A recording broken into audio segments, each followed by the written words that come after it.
Hi, I'm Alex for Squirrel Advisors, and Carrie is here with me too.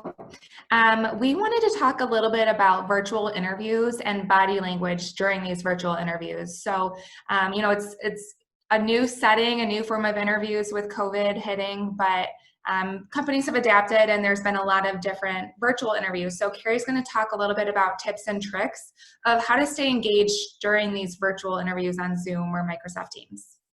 Thank you, Allie. And, I've seen a lot of comments recently just about Zoom fatigue, and this topic of body language has come up. But there's been some interesting things that I've noticed just even the last couple of days related to body language on a video interview.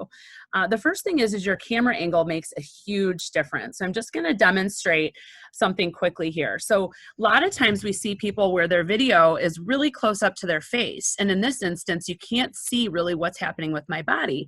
Whereas if you pull the screen away and you can see more, then all of a sudden if my hands are moving, or if I'm leaning in, or if I'm making different gestures, you can see that difference. That is actually a critical and important part of being in a video meeting, or especially a video interview.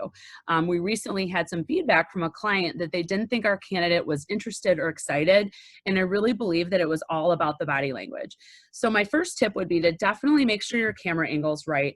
Try not to have it too focused on just your head, because then you can't see your posture, your hand movements, or anything else that's going to indicate what you're experiencing.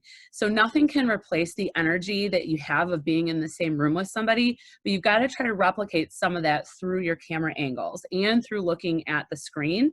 I think also the quality of the sound is important too. And so if you should test your quality of sound before going into a video interview, because that can really impact the connection, and the person on the other side of the screen can be so focused on trying to hear you that they're not really focused on, the overall message that you're trying to convey. So I hope this was helpful. It's just a simple tip, but we have found that it makes a huge difference. As always, reach out and ask us any questions, and we're here to help.